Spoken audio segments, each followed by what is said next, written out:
এনসিপির দাবি হচ্ছে গণপরিষদের মাধ্যমে সংবিধান সংস্কার করা অথবা নতুন সংবিধান লেখা। আমরা বলেছি যে সংস্কারটাকেই যেহেতু আমরা এখন লক্ষ্য হিসেবে ঠিক করেছি, কনসেনসাস সেটাতেই আমরা সংবিধান সংস্কার পরিষদের দাবি করেছি। কিন্তু উভয় দাবির একটা ঐক্যের জায়গা হচ্ছে যে জনগণের ম্যান্ডেট নিয়েই সংবিধানটা বদলানো, যাতে করে এই যে সংস্কারটা করা হবে, যা পরিবর্তনটা করা হবে, সেটা টেকসই হবে। মনে রাখেন, সংবিধান কিন্তু জনগণের ইচ্ছা এবং অভিপ্রায়ের প্রকাশ, জনগণই কিন্তু প্রধান। ফলে জনগণের ম্যান্ডেট নিয়ে যখন সংবিধানের একটা সংস্কার হয় অথবা পুনর্লিখিত হয় অথবা নতুন করে তৈরি হয়, তখন সেটা টেকসই হয়। ওটা আদালত কিন্তু বাতিল করতে পারে না। ফলে আদালতের যে দ্বারা আপনি ত্রয়োদশ সংশোধনী হয়েছিল, বাতিল হয়ে গেছে আদালত দ্বারা, ফলে পঞ্চদশ সংশোধনী এসছে, পঞ্চদশ সংশোধনী এখন আদালত বাতিল করে দিয়েছে। তো এখন আমরা যে কথাটা বারবার বলছি যে আদালতের কাজ সংবিধানের জনগণের ইচ্ছাকে সুরক্ষা দেওয়া। ফলে সেদিক থেকে জনগণের ইচ্ছারই যে প্রকাশ আগামী সংবিধানটা হবে, সেটা ওই ম্যান্ডেটের মধ্যে হবে। সেক্ষেত্রে এসেন্সের দিক থেকে আমাদের একটা মিল আছে। পার্থক্যের জায়গা আছে যে যতটুকু, সেটা তো আমরা আরও আলাপ আলোচনা করি। নির্বাচনের সময়সীমা তো আমরা বলেন এখানে, আমি এনসিপি আমার মনে হয় যে আপনি বলেন, আমরা কিন্তু সরকার যে সময়সীমা দিয়েছে আমরা এটা বলেছি যে ডিসেম্বর হচ্ছে আর্লিয়েস্ট, জুন হচ্ছে এখন ধরেন সরকারই তো ডিসেম্বরের কথা বলেছে, আমরা তো বলিনি।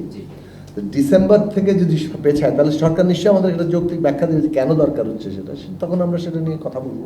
সত্যিকার অর্থে জনগণের হাতে ক্ষমতা ন্যস্ত হবে এবং সেই জনগণের অধীনেই থাকবে সকলে।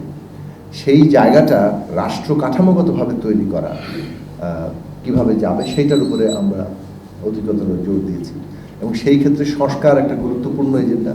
সংস্কারের ক্ষেত্রে যে প্রশ্নগুলো সবচেয়ে গুরুত্বপূর্ণ হয়ে আসবে এই লক্ষ্যটা অর্জন করার জন্য, অর্থাৎ সংস্কারের সেই সব প্রশ্নগুলোকে আমরা সর্বোচ্চ অর্জন করতে চাইব, যাতে করে সত্যিকার অর্থে জনগণের একটা দেশ তৈরি হয়, জনগণের কাছেই সমস্ত ক্ষমতার কেন্দ্রটা থাকে এবং জনপ্রতিনিধিরা, রাষ্ট্র সরকার যারা চালাবেন, তারা জনগণের কাছেই জবাবদিহি করতে বাধ্য হবে।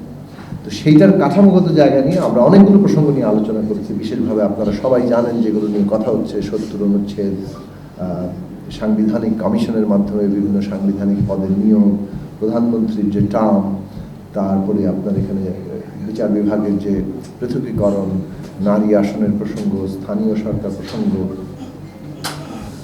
এখানে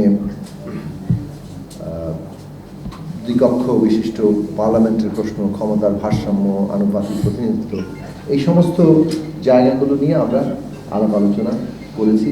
এবং আমাদের লক্ষ্য হচ্ছে যে আমরা এই যে ন্যূনতম একটা ঐক্যমত্যে আমরা কতদূর আসতে পারি, সেটা আমরা আলাপ আলোচনার মধ্যে দিয়ে চালাবো। একই সাথে রাজপথেও আমাদের যার যার অবস্থান থেকে তো নিশ্চয়ই সংগ্রাম চলবে, সেই সংগ্রাম আবার ঐক্যবদ্ধ রূপ নিতে পারে। তো সেই জায়গা থেকে আমরা আমাদের আলাপ আলোচনা অনেক দূর এগিয়েছি। আমরা মনে করি যে